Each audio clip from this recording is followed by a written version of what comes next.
Government ನಿರ್ಲಕ್ಷ್ಯೆಯಿಂದ ನಾನು ಎಷ್ಟು ಅನುಭವಿಸಿದ್ದೀನಿ ಅನ್ನೋದು ಗೊತ್ತಿಲ್ಲ.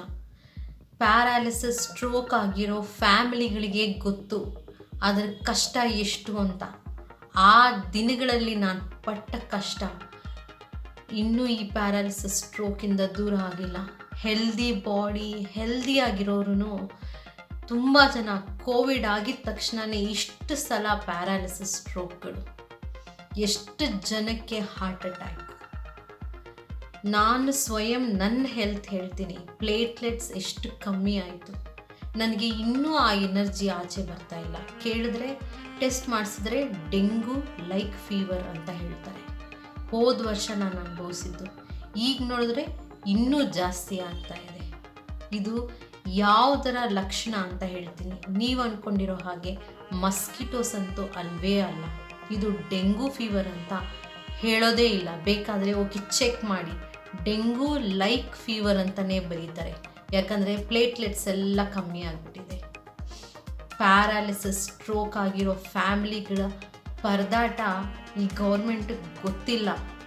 ಮತ್ತು ಇನ್ನೂ ಅವ್ರಿಗೆ ಆ ವಾಪಸ್ ಎನರ್ಜಿ ಬರಬೇಕು ಅಂದರೆ ಎಷ್ಟು ಕಷ್ಟ.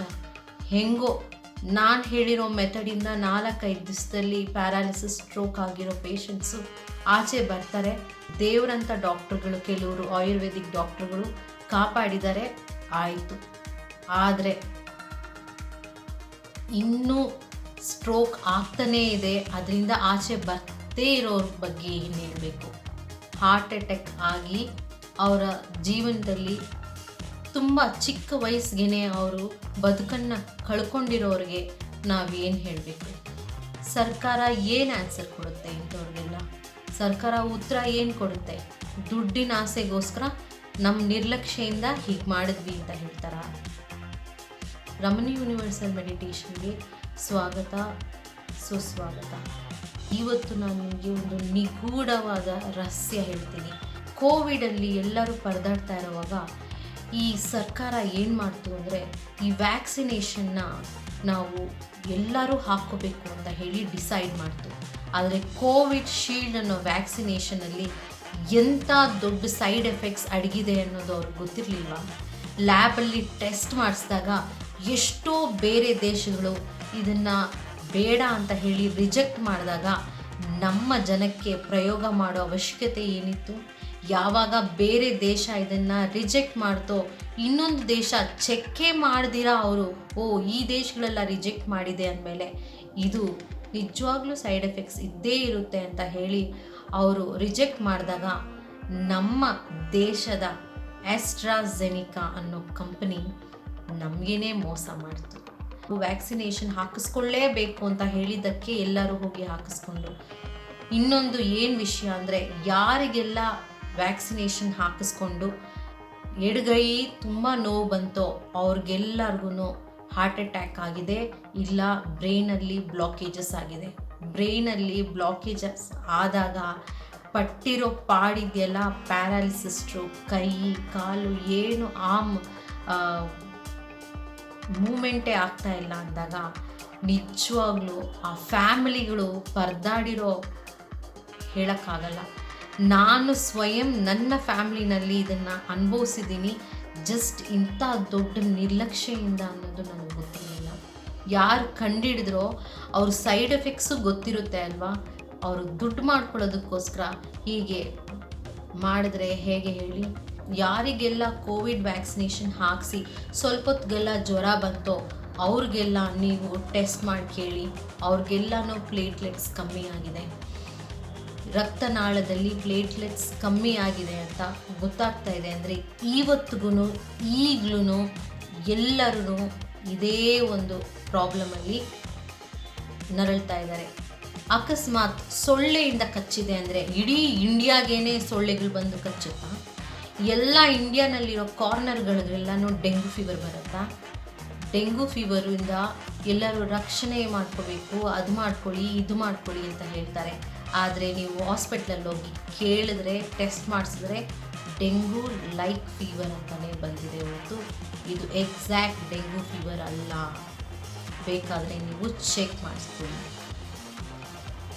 ಯಾವಾಗ ವ್ಯಾಕ್ಸಿನೇಷನ್ ಹಾಕಿಸ್ಕೊಂಡ್ರೋ ಅದಾದಮೇಲೆ ಇಮ್ಯುನಿಟಿ ಜಾಸ್ತಿ ಆಗಲಿ ಅಂತ ಹೇಳಿ ವ್ಯಾಕ್ಸಿನೇಷನ್ ಮಾಡಿದ್ರೋ ಇಲ್ಲ ಇಮ್ಯುನಿಟಿ ಕಮ್ಮಿ ಆಗಲಿ ಪಾಪ್ಯುಲೇಷನ್ ಕಮ್ಮಿ ಆಗಲಿ ಅಂತ ವ್ಯಾಕ್ಸಿನೇಷನ್ ಕೊಟ್ಟರೋ ನಿಜವಾಗ್ಲೂ ಗೊತ್ತಿಲ್ಲ.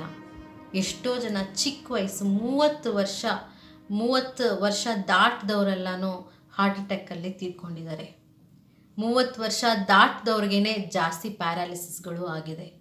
ಕೋವಿಡ್ ವ್ಯಾಕ್ಸಿನೇಷನ್ನ ಪರಿಶೀಲಿಸಿದಾಗ, ಲ್ಯಾಬ್ ಟೆಸ್ಟ್ ಮಾಡಿದಾಗ, ಇನ್ವೆಸ್ಟಿಗೇಷನ್ ಮಾಡಿದಾಗ ಆಸ್ಟ್ರಾಜೆನಿಕಾ ಅವರು ಕಂಪ್ಲೀಟಾಗಿ ಒಪ್ಕೊಂಡಿದ್ದಾರೆ ಅದರಲ್ಲಿ ಸೈಡ್ ಎಫೆಕ್ಟ್ಸ್ ಸಿಂಪ್ಟಮ್ಸ್ ಇದೆ ಅಂತ.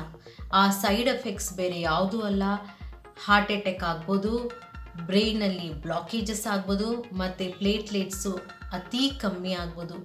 ಇಂತಹ ಒಂದು ಸೈಡ್ ಎಫೆಕ್ಟ್ಸ್ನ ಅವರು ಕಂಡಿಡ್ದಿದ್ದು ಅದನ್ನು ಅವರು ಹೇಳ್ಕೊಳ್ಳಿಲ್ಲ.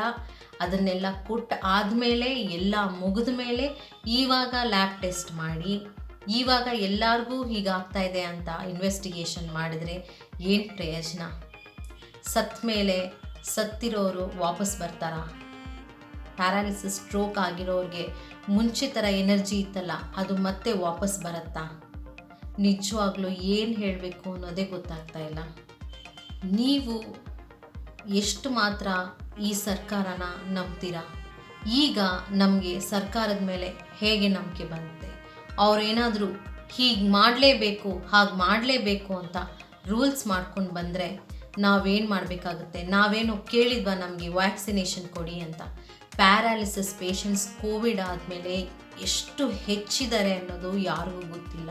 ಹಾಗೆ ಹಾರ್ಟ್ ಅಟ್ಯಾಕ್ ಆಗಿರೋರು ಎಷ್ಟು ಜನ ಅನ್ನೋದು ನಿಜವಾಗ್ಲೂ ಸಂಖ್ಯೆಗಳಲ್ಲಿ ಹೇಳೋಕ್ಕೆ ಆಗಲ್ಲ.